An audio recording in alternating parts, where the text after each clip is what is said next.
Bueno, boas tardes. Yo soy Quique Villena, médico de urgencias del Hospital Clínico Universitario de Santiago y iba a agradecer, pero yo creo que ahora a estas alturas de la jornada toca felicitar a SEMES por la organización yo creo que está siendo muy fructífera jornada sobre el chemsex.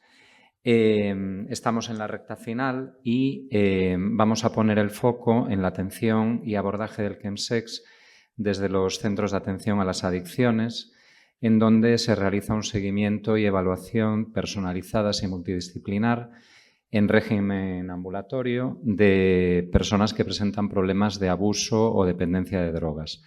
Y para ello contamos con dos ponentes con amplia experiencia en este campo. A mi derecha se encuentra Antonio Sáez Maldonado, que es médico de familia, especialista en medicina de las drogodependencias por la Universidad Complutense de Madrid y experto en alcohol por dicha universidad. Ha realizado el curso de abordaje del chemsex impartido por el Hospital Carlos III de Madrid y siempre ha trabajado en el sector público y desde 1998 en los centros de adicciones de Madrid, de Villaverde, Tetuán, San Blas, siendo en la actualidad director del Centro de Adicciones de Hortaleza. Posteriormente intervendrá Francisco Otero Lamas, que es médico especialista en psiquiatría, director médico de la Unidad Asistencial de Drogodependencias de Vigo II, conocida como CEDRO, desde 1996. Es director técnico del Plan Local de Drogodependencias y otras adicciones de Vigo desde 2007 y además desde el año 2017 es investigador adscrito al Grupo de Neurociencia Translacional del Instituto de Investigación Sanitaria Galicia Sur. Y sin más preámbulos, os dejo con Antonio. Hola, buenas tardes a todos y nada, muchísimas gracias por la jornada. Llevo más de 25 años trabajando en esto, en adicciones, y evidentemente no se pueden dejar. Las drogas son así, es lo que tiene. En fin, también estoy un poco triste porque me han dado solamente 10 minutos. Yo pensaba que estas cosas solamente pasaban en Madrid, pero que esto se va extendiendo. Veníamos más tranquilos. Vale, esos son los centros de adicciones del Ayuntamiento de Madrid. Hablo de Ayuntamiento de Madrid. Son 7 centros, los CAP. ¿Vale? Y yo trabajo en este, que es el CAP de Hortaleza, el distrito de Hortaleza. Cubrimos 3 distritos, Hortaleza, Barajas y Chamartín. Y atendemos cualquier problema de sustancias, adicciones con sustancias o también con las nuevas tecnologías, pantallas y otro tipo de adicciones a móviles y demás. Vale. Los objetivos desde el desde el Instituto de Adicciones de Madrid son la prevención, fundamental también en esto, que creo que se ha empezado a hablar y creo que habíamos que insistir más en el tema de prevención. Atención integral a jóvenes y adolescentes, reducción del daño, tratamiento integral a los adultos, que es lo que nos implica. La línea que ha contado un poco Álvaro anteriormente, el psicólogo de Imagina, pues es un poco la línea en la cual nos estamos manejando actualmente desde el Instituto de Adicciones, desde los centros de atención a las adicciones. Los equipos son equipos multidisciplinares formados por médicos, psicólogos, trabajadores sociales, terapeuta ocupacional, enfermería, personal de laboratorio, personal administrativo y luego hay también servicios de educación social, orientación familiar y orientación laboral en los CAP. En el año 2022 en Madrid, ciudad, los CAP, que son 7 CAP, se atendieron 512 pacientes por el problema del chemsex. En el año 2023, el año pasado, las cifras son de 636 usuarios atendidos. Antes de pandemia, en el 2017, había menos de 50 pacientes. Con lo cual, imaginaros la progresión de este problema. Actualmente, en el centro donde yo estoy, en el CAP de Hortaleza, en seguimiento hay 192 personas con el problema del chemsex. La mayoría de los pacientes vienen generalmente en Madrid, ciudad, con un problema de consumo de mefedrona.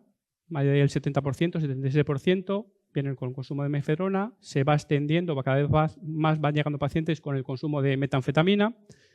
Evidentemente, asociado al consumo de mefedrona va siempre el consumo de GHB y luego otras sustancias como ha contado anteriormente Ángel, el popper y la ketamina. Nosotros siempre intentamos preguntar por la sustancia principal, en este caso suele ser la mefedrona. ¿Vale?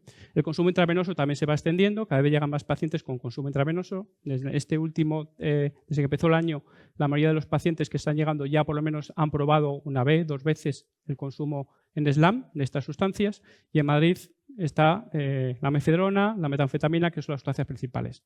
Yo siempre insisto muchísimo en esto, como trabajando en un centro de adicciones, en que hay algo también muy importante que es el tema del alcohol, que el alcohol está ahí, y el alcohol es un detonante del consumo de estas sustancias, con lo cual muchas veces trabajamos desde el tema del alcohol o trabajamos la abstinencia de alcohol, al disminuir el consumo de alcohol, porque es detonante a estas sustancias. Entonces es importante tenerlo en cuenta.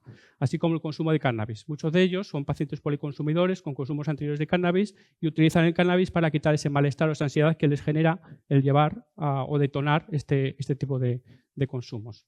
La mayoría de ellos son pacientes que están VIH positivos o son pacientes que están en el PrEP, y los que no están en PrEP y son candidatos intentamos utilizar los diferentes recursos para que entren en programa de PrEP. Pensamos siempre que es algo de migración. Madrid es una ciudad muy grande, muy abierta, todo el mundo está en Madrid. Y el perfil, aunque pensamos que es de migrantes, pues no. La mayoría de los pacientes que acuden a los centros vienen con este problema, son pacientes españoles. Otra parte importante de la población es población latinoamericana, sobre todo población venezolana, que en Madrid hay mucha población debido a la situación de allí. Algún paciente de centro europeo, pero la mayoría es españoles, latinoamericanos, de diferentes lugares. Por edades, habitualmente hay pacientes, la media de edad está a partir de los 30, 35 años hasta los 40 o 45 años. También tenemos algún paciente que está llegando de 18 años, 20 años, 22 años, alguno muy grave con consumos intravenosos con esas edades, que ha probado el consumo en SLAM, o consumo intravenoso. Y luego también hay pacientes mucho más mayores, por encima de 60, 65 años, 70 años también tenemos algún paciente, generalmente asociado a situaciones de soledad, de estigma. Eso también están llegando o han llegado a este tipo de población. Generalmente los pacientes están bastante tiempo con nosotros, más de 6 meses el 55% de los pacientes, menos de 3 meses el 30%, intentamos vincular desde el primer momento. Las dificultades con las que nos encontramos, dificultades de adherencia, de que no vienen con conciencia de problema, no vienen motivados, siempre tienen el estigma de que un centro de adicciones es para junkies, y entonces intentamos continuamente difundir, establecer vínculos con los demás hospitales, unidades, ONGs, para quitar un poco el estigma del centro de adicciones. Intentamos crear conciencia del problema. Ellos tienen expectativas irregulares, por eso, como he dicho antes, de aquí no voy a salir, esto no sé hacerlo, esto lo hace todo el mundo, con lo cual yo nunca voy a salir de este problema. Hay muchos pacientes con patología, con psicopatología. Hay pacientes, un porcentaje muy alto, diría que más del 50-55%, con trastornos por estrés postraumáticos. Empezamos a preguntar y siempre hay historia o de abusos sexuales en la infancia o en la adolescencia. Hay pacientes con ideaciones autolíticas, con gestos autolíticos con mucha frecuencia. Y luego hay un problema, sobre todo en Madrid, de vulnerabilidad social, de soledad, de migración, importantísimo. ¿Vale? Esto es un proyecto que es el proyecto SIDRES, que es un proyecto que se ha hecho en la Universidad de Santiago de Compostela, en el cual se ha hecho un estudio en el que se analizan los residuos de las sustancias en las jeringuillas. Eligieron el CAP de Hortaleza, en Madrid, para hacer una recogida de jeringuillas el año pasado y ver qué sustancias aparecían en dicha sustancia. Es un estudio de la Universidad de Santiago. Se hizo eso. El indicador era los residuos en las jeringas, se determinaban todo ese tipo de sustancias, anfetaminas, fentanilos, catinonas, benzodiazepinas y demás. En nuestro centro, como es muy específico por el contexto de Kenses, se recogieron jeringuillas de pacientes que hacen uso intravenoso de este tipo de sustancias. Recogimos más de 150 jeringuillas, se mandaron 50, que fue lo que era la muestra que nos pedían. Y se ha hecho un estudio en Madrid, en Barcelona, en Galicia, en Médicos del Mundo en Vigo, y en cada zona o cada dispositivo recogía según el perfil que tenía de pacientes. ¿Vale?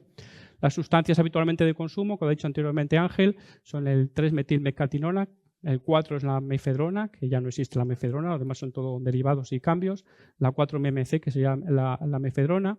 Y las sustancias que se encuentran habitualmente o que han encontrado durante el año pasado es era el 4-CMC, que es la clofedrona, ¿vale? Y actualmente nosotros también recogemos muestras. Esto es lo del estudio, que es de la Universidad de Santiago, y actualmente nosotros recogemos muestras que las mandamos a Energy Control y esas muestras ha ido cambiando a lo largo del tiempo, vamos viendo cómo va cambiando las entradas de sustancias en Madrid. Y hasta el verano entraba el 3-CMC, que es la 3-cloromeccatinona, y ahora está entrando el 2-MMC, que es la 2-metilmeccatinona. Entonces los pacientes nos traen muestras pequeñitas y los mandamos de forma voluntaria, de forma que el paciente no sabe nadie de quién es, y lo que está llegando en este momento, desde el mes de enero hasta ahora, es el 2-MMC, que es 2-metilmeccatinona, que además los pacientes te dicen que tiene menos efecto. Así que es verdad que notan que es menos impactógeno, y esta sustancia está definida, que sí que tiene menos efecto estimulante que no lo que es la la catinona o la mal llamada mefedrona, que no es mefedrona porque ya no, habitualmente no se suele ver. Con esto que quiero decir que en el CAZ hacemos un trabajo importantísimo desde el área de enfermería, en el cual se hace un intercambio de jeringuillas, realizamos curas continuamente, que no se veía desde los años 80, desde la época fuerte de la época de la heroína. Hacemos también pruebas rápidas, hacemos educación para la salud, entregamos preservativos, lubricantes en monodosis. Y veis, estos son nada para lo que vemos. Esto es continuamente todos los días. Este tipo de lesiones, continuamente, hacemos curas. Y lo importante es que el paciente vincule con nosotros. Yo el primer día, muchas veces cuando vienen y me contestan, me pregunto por si es el consumo intravenoso, enseguida, mira, enséñame los brazos, a ver cómo estás, te podemos ayudar. Intentar vincular sin poner más las calas, sin poner el UF, sino simplemente, venga, vente para acá que te lo curamos. Entonces, es una manera importante de que vean el CAP como, aparte de un centro de adicciones, un centro donde van a conseguir que también estén cuidados y se hagan otro tipo de historias. Eso es algo que vemos habitualmente. Trabajamos desde un enfoque biopsicosocial. Factores biológicos, factores sociales, factores psicopatológicos. El paciente de las 8:30 de la mañana es el paciente que viene ya sin tubo, que me lo ha mandado Ángel, ya viene sin el tubito, y es un paciente que viene con un diagnóstico previo de VIH reciente, con una hepatitis C, que ha estado intubado, asustado, y entonces pues lo atiendo, y ahí hay que trabajar más desde primero, desde la parte más médica, explicar, contar, comentar qué son las adicciones, y trabajar más lo médico. El siguiente paciente, que es el de las 8:30, el de las 9 de la mañana, pues es un paciente que me viene derivado de Imagina Más. Y ese paciente de Imagina Más me viene porque con trastornos de sueño, está con un trabajo ya psicológico realizado con el equipo de Imagina. Hay que trabajar, ver si hay un problema de sueño, meter alguna medicación o no, ver si hay un problema de ansiedad, trabajar toda la parte médica. Y luego el tercer paciente es un paciente que me viene de otro paciente o de otro paciente. Entonces viene recomendado, oye, vete para el CAD porque en el CAD te van a tratar bien, nadie te va a decir nada, te van a dar lubricante, te van a curar las heridas y demás. Entonces este último paciente generalmente es un paciente de los muchos que hay en Madrid, debido a cómo estamos allí, que a lo mejor está sin papeles, que lleva 6 meses o 7 meses en Madrid, migrante, que está sin estructura social, sin red sanitaria de apoyo, y que tiene una parte más de enfoque social. Y la mañana que llevamos es continuamente uno tras otro. Entonces, desde el modelo biopsicosocial, que es lo que trabajamos y lo que anteriormente se ha dicho varias veces en la mesa, se puede tener una enfermedad y no sentirse enfermo, se puede tener una enfermedad y no ser reconocido como enfermo, sentirse enfermo y no tener una enfermedad demostrable, y sin embargo todos estos son pacientes, sobre todo son personas. Eso es importante.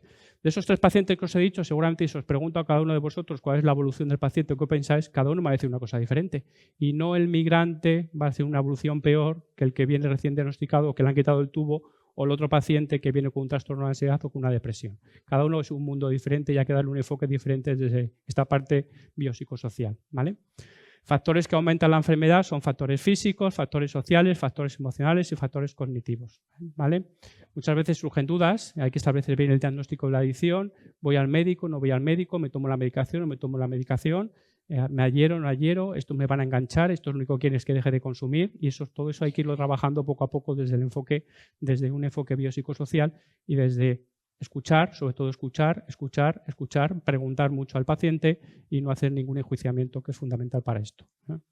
¿Vale? Nosotros lo que hacemos es darle un acceso en el centro, hacer una acogida en el CAD, una primera acogida administrativa que incluso se hace a nivel individual, si hace falta, al paciente se le pasa y se le explica el protocolo de atención, y luego se le da una acogida que la puede hacer cualquiera de los profesionales que está en el CAP. Puede ser el trabajador social, el enfermero, puede ser el médico o cualquiera de ellos.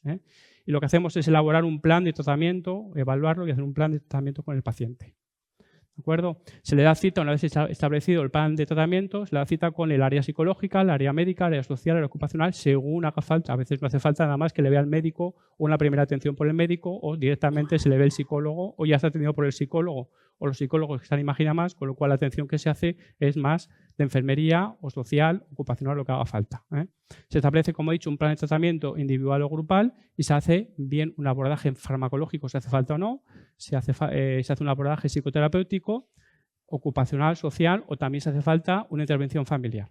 Se hace el tratamiento y el seguimiento del paciente con citas individuales, se hace un abordaje de la patología orgánica, un abordaje de la psicopatología y se hace falta también una atención grupal. Actualmente en el centro tenemos 3 grupos en el centro para los pacientes que están en el programa de KENSES. Uno de ellos es acogida, que es el que hace la enfermera terapeuta ocupacional, donde se trabajan cosas básicas de las adicciones, y luego ya hay otros 2 grupos montados que se hacen cada 15 días, que lo hace la psicóloga y son ya más psicoterapéuticos. Es lo que tenemos a nivel de estructura grupal dentro del CAP, ¿vale? Luego damos el alta, si está para alta, y se hace un seguimiento posalta. A los 3 meses y a los 6 meses se intenta contactar con el paciente, bien vía SMS, para preguntar si el paciente ha mejorado o no ha mejorado después de haber pasado por el CAP. Establecemos un plan de tratamiento, como he dicho anteriormente, con una valoración interdisciplinar y multidisciplinar del paciente. Se identifican los objetivos a conseguir en cada uno de los ejes o las áreas que pueden estar afectadas y se establecen una serie de estrategias terapéuticas que se consideren más adecuadas para llevar a cabo esa evaluación multidisciplinar de este paciente. Hay que orientar la intervención, hay que facilitar la valoración interdisciplinar y intentar disponer de una información resumida y organizada. La evaluación multidimensional se establece dentro de las 7 dimensiones que incluyen el área de salud y autocuidados, el área psicopatológica, el área de ocio y tiempo libre, el área familiar, sociorrelacional, formativo, laboral y de consumo de sustancias. ¿De acuerdo? Ahí veis un esquema de todo el itinerario terapéutico que podemos hacer desde un CAP. Se hace un tratamiento integral bien ambulatorio, que se abordan todas las áreas, si hace falta, y luego se hace una intervención o bien individual o grupal.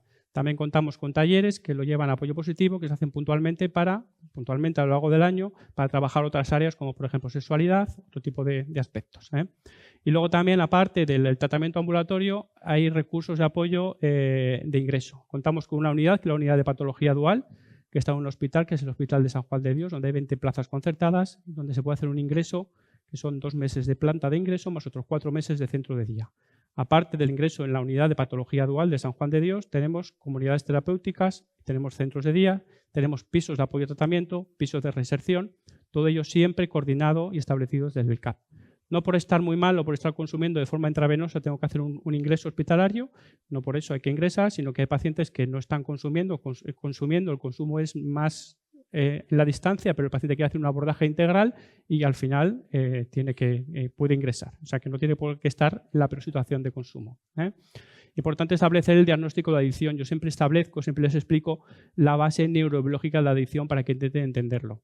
Eso es fundamental. Siempre que intenten entender el por qué están consumiendo, cuáles son las bases neurobiológicas, el por qué llega aquí, qué me está produciendo el sistema de recompensa cerebral, cuáles son las sustancias. Siempre trabajamos para eso, para explicárselo. Porque muchas veces no saben ni qué es el G, no saben ni qué es la MEF, no saben ni qué es la ketamina y hay que explicar muy bien el sistema de recompensa cerebral y cuáles son las sustancias. Eso lo trabajamos en el centro.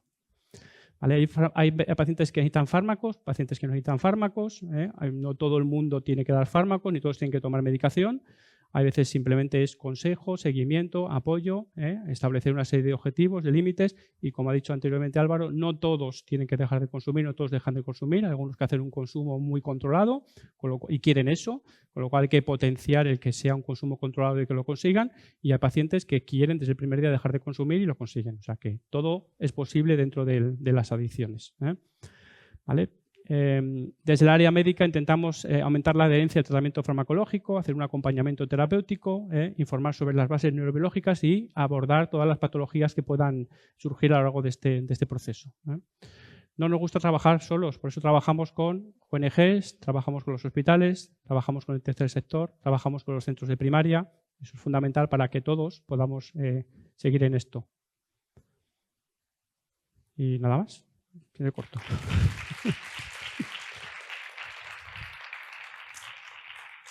Tan tiempo, ¿no?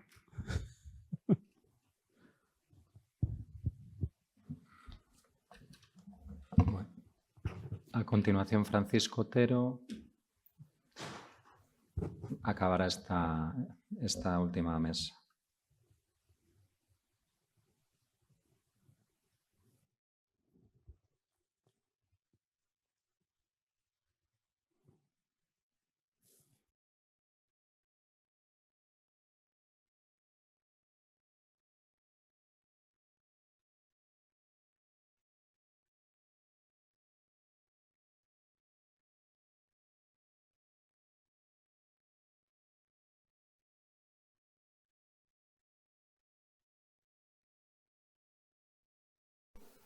Buenas tardes. Soy el último. O sea que os pido un poquito de paciencia. En realidad, yo pocas cosas más tendría que aportar a lo que dijo Antonio. Quizás la diferencia es la experiencia que tienen ellos respecto a nosotros, ¿no? También os traigo una foto del centro. Nosotros estamos ubicados en el centro de Vigo, al lado del ala que alberga unidades de crónicos, y, entre otras, y de rehabilitación psiquiátrica del Hospital Nicolás Peña. Estamos cerca de 2 centros de salud céntricos y del Hospital Povisa. Nuestro centro cuenta con una unidad ambulatoria, una unidad de día, con un staff, como podéis ver ahí, multidisciplinar. Trabajamos de lunes a viernes en turnos de mañana y de tarde. Y tenemos un volumen asistencial anual de en torno a 1 millar de pacientes. El modelo en el que trabajamos pues es un modelo orientado a la recuperación en el ámbito comunitario, un modelo asertivo comunitario, con un equipo multidisciplinar, y dirigido al proporcionar programas de atención integral a la patología dual, que sabéis que es la concurrencia de una patología adictiva con cualquier otro trastorno mental de forma simultánea o secuencial a lo largo de la vida. Este modelo de intervención dirigido a la patología dual tiene toda esta serie de ingredientes o técnicas de intervención que de alguna manera ya comentó Antonio, y que en principio nos pone en disposición de cumplir por las recomendaciones generales para la atención integrada de pacientes que practican chemsex, proporcionando una atención con enfoque basado en el usuario, con un modelo integral de intervención, con el diseño de un plan terapéutico personalizado desde un abordaje multidisciplinar y tratando de simplificar ese circuito asistencial de manera que podamos ser el menor número de profesionales los que intervengamos en todo el complejo problema, ¿no?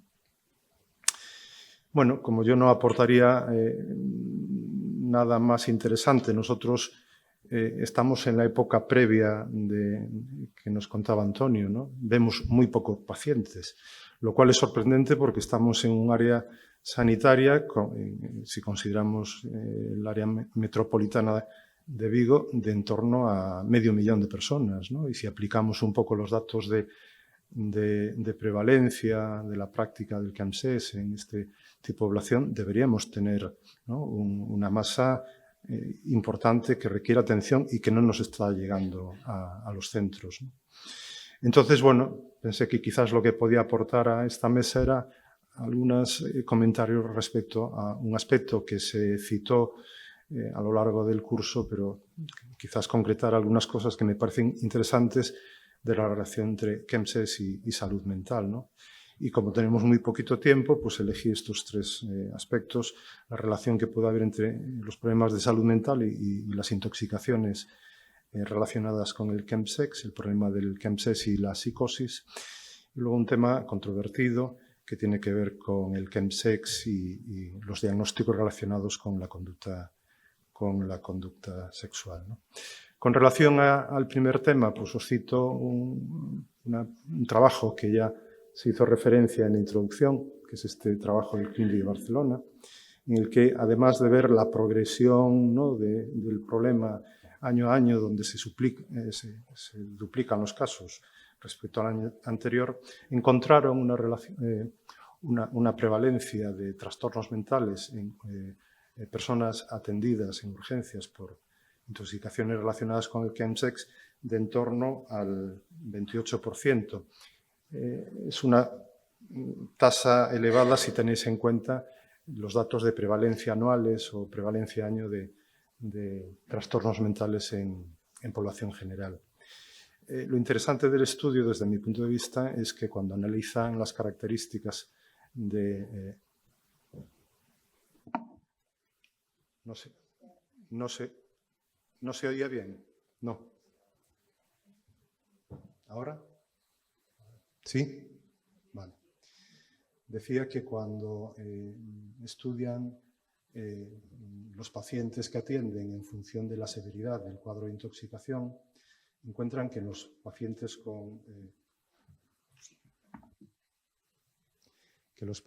con intoxicaciones no severas, la tasa de presentación de trastornos mentales asociados es 1 de cada 4. Y cuando estudian lo que sucede en los pacientes con intoxicaciones severas, esta tasa llega al 60%, ¿no? Y las diferencias son significativas. Los trastornos que encuentran en esta casuística fundamentalmente son trastornos de la personalidad, trastornos de ansiedad y del estado de ánimo y trastorno bipolar.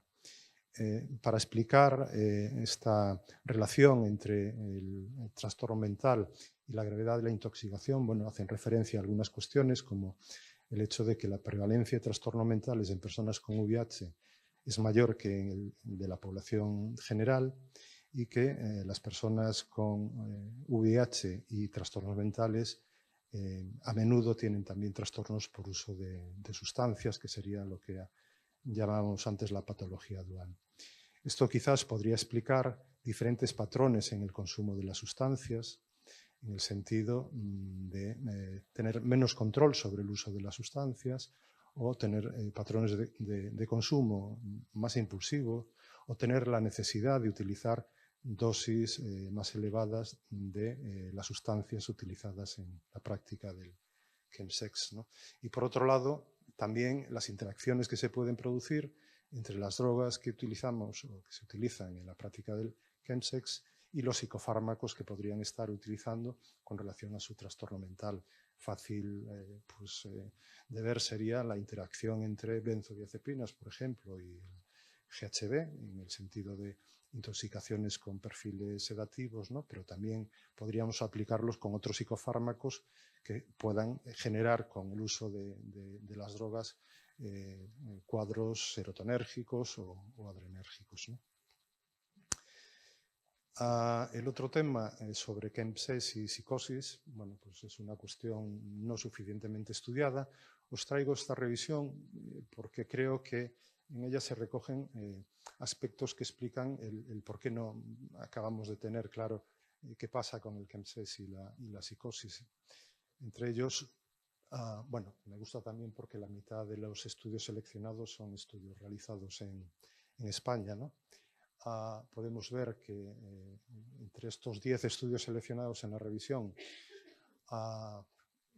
hay una gran diversidad en la tipología del estudio, por un lado. Por otro lado, también hay una diversidad en la composición de las poblaciones que estudian y unas Ns muy pequeñas, ¿no?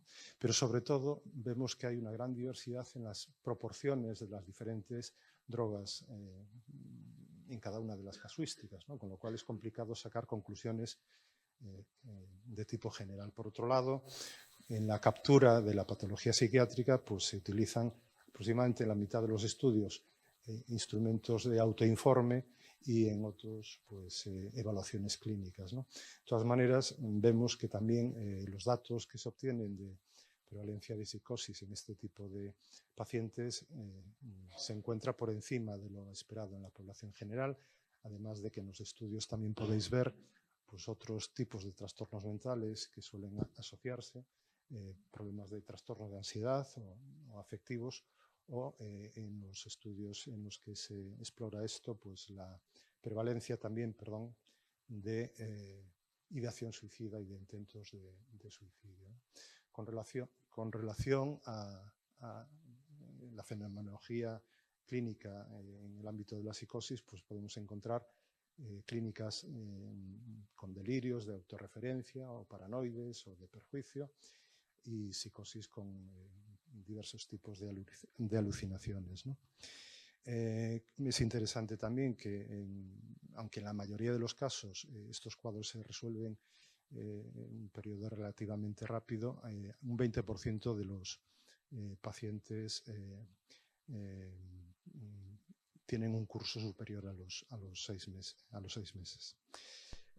Es interesante también otro de los hallazgos, que es la relación con significación estadística que encontraron con estas prácticas de slam sex, de policonsumo y de metanfetamina fumada que están relacionadas con hasta 3 veces más riesgo de tener episodios psicóticos, ¿no?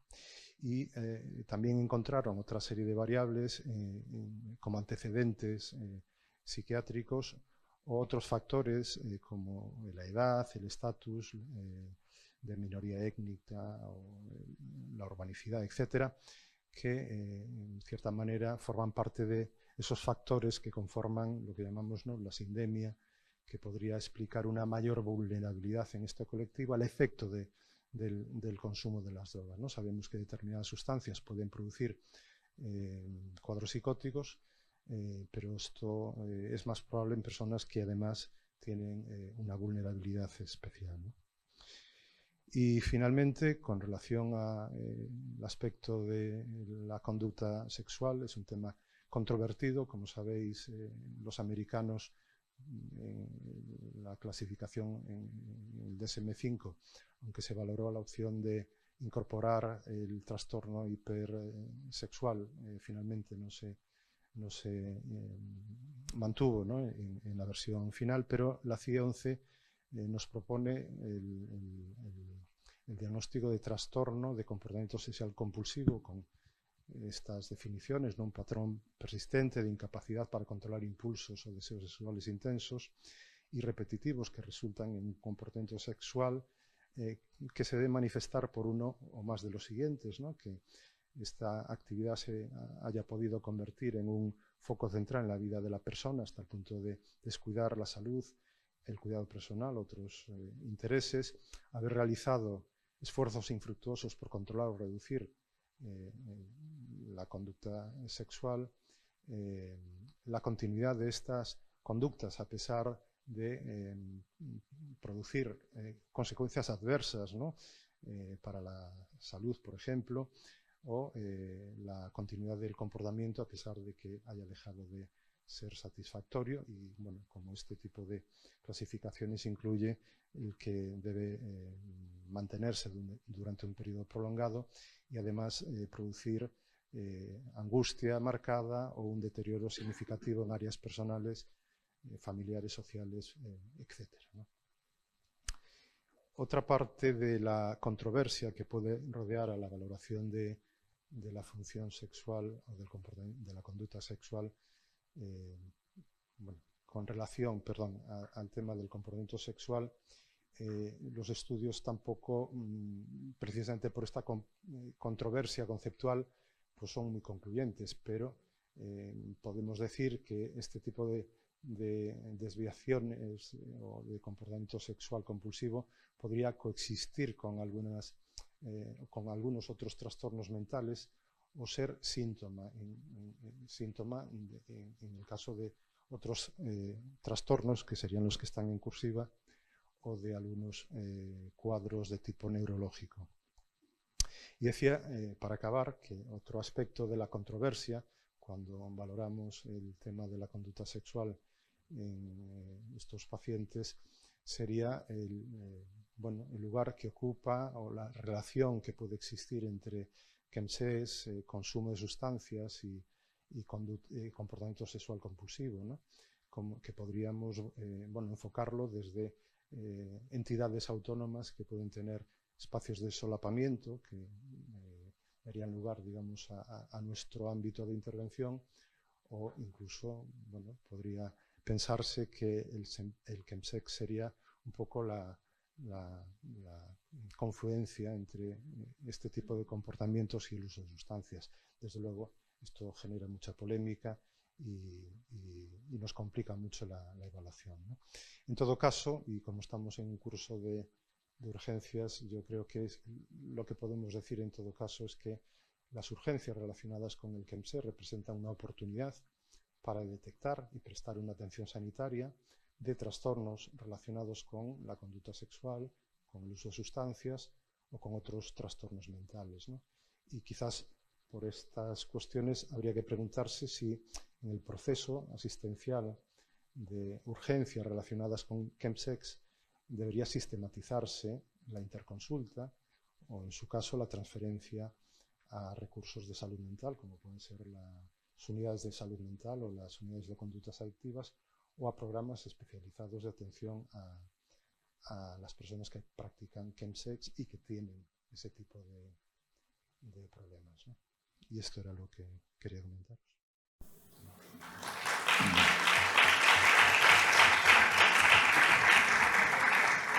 Bueno, muchas gracias a los dos. No sé si hay alguna pregunta en la sala. A mí me gustaría resaltar, y un poco tomando la última diapositiva de Fran Otero, la oportunidad que tenemos en los servicios de urgencias de identificar al paciente que practica chemsex, en donde, por una parte, hay una elevada prevalencia de VIH. De hecho, es una de las entidades del programa VISIA, del programa Deja tu Huella, por lo que debemos solicitar una serología, valorar la PP, la PEP, quiero decir, todo lo que hemos estado hablando, pero donde también se ha visto pues, que hay una mayor incidencia de trastornos mentales y, por lo tanto, deberíamos realizar una derivación pues, a estos centros que yo creo que muchas veces, pues, por desconocimiento de los profesionales, falta de coordinación, incluso negación de la propia enfermedad, pues no se acaba realizando, ¿no? Entonces, bueno, realmente ya has hecho la pregunta, pero ¿cómo podemos mejorar el acceso a estos recursos específicos de adicciones, concretamente desde los servicios de urgencias?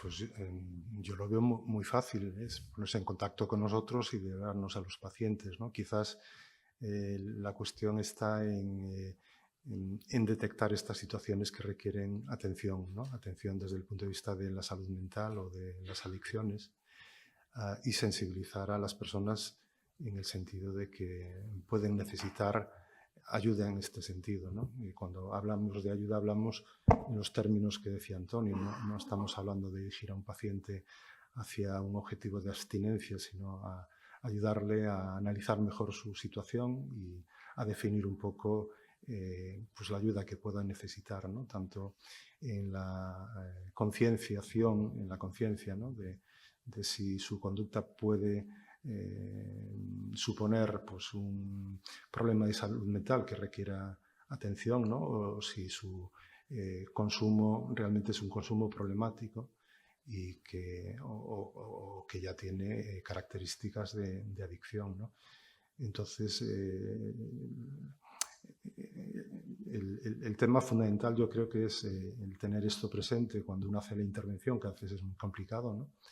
Y la derivación es muy sencilla, es contactar con el centro o dirigir al paciente al centro y ahí hacemos la acogida un poco con el proceso que explicaba Antonio, ¿no? Sí, yo creo que lo importante es el conocimiento de los profesionales sanitarios, es decir, mientras no tengamos un poco en la cabeza de que hay centros, bien a través de salud mental o a través de los centros de adicciones, que inmediatamente te van a atender al paciente y que el trato va a ser orientado hacia la prevención, hacia la atención, hacia conciencia del problema, hacia la abstinencia, hacia lo que sea. Yo creo que mientras no tengamos eso en la cabeza todos los profesionales, creo que es difícil. Es muy difícil a veces, entiendo la urgencia, que si el paciente a veces con la vergüenza, con el miedo que sea, se levanta y sale corriendo, que a veces ocurre, no quiero nada, ni cojo el informe, pues evidentemente es difícil que el paciente llegue a los centros. Pero sé que ocurre, por lo menos en Madrid, de que a veces el paciente no es que va una vez, 2 veces, 3 veces, que ha doblado y va con el tubo puesto. Entonces yo creo que ahí, en fin, que si conocemos todo este tipo de recursos, creo que es importante y fácil el que el paciente pueda llegar, ¿eh? Se le da el teléfono, se le da el contacto, se le pide el nombre de pila, en fin, desde Madrid, con los dispositivos que ya estamos en contacto, lo hacemos con bastante rapidez y sobre todo tenerlo en la cabeza los profesionales. Igual que cuando, y ocurre, no le damos importancia al hecho de que una persona joven entre 4 veces en la urgencia por una intoxicación de alcohol o por un coma etílico. Como todos bebemos, no pasa nada. Pues hombre, también en los centros de adicciones el alcohol se está tratando de toda la vida. Igual que se deriva a los centros de adicciones porque el paciente tiene un problema de alcohol, creo que en esto, como medida preventiva, dice, oye, que sepas que esto está aquí, que eso te puede echar una mano, te puede ayudar y que no te van a juzgar para nada y que es un sitio adecuado. Entonces yo creo que es conciencia del problema y trabajar mucho en la prevención, que es una prevención secundaria. Creo que es importante.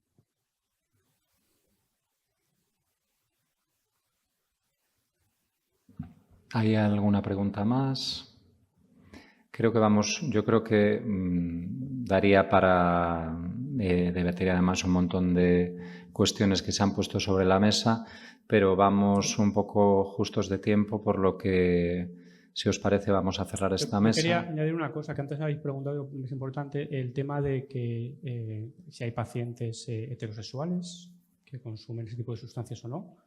Y yo que llevo trabajando toda la vida en adicciones, más de 20 y tantos años, y que he visto cómo han ido evolucionando y cambiando a lo largo del tiempo, yo creo que este tipo de sustancias, que hay una parte de mercado que está ahí, que va a ir variando y va variando, es decir, a lo mejor la cocaína no aparece, pero sí que está entrando esto, y es un contexto sexual, y yo ya tengo algún paciente de lo sexual y con unas características de vulnerabilidad que toda la población podemos ser vulnerables a desarrollar problemas de consumo de sustancias, que ya lo está utilizando, lo usa. Entonces yo creo que esto poquito a poco se verá extendiendo, que a lo mejor no es algo tremendo ni que llega como en el colectivo, pero que sí que es cierto que poquito a poco iremos teniendo pacientes que hagan el uso de estas sustancias. Entonces que algunos ya lo estamos viendo en los centros de adicciones, y que todos, más de un 40% de la población somos vulnerables a que en un momento determinado de nuestra vida tengamos un problema de sustancias.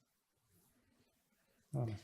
Bueno, yo creo que además en urgencias tenemos una visión muy biocentrista, ¿no?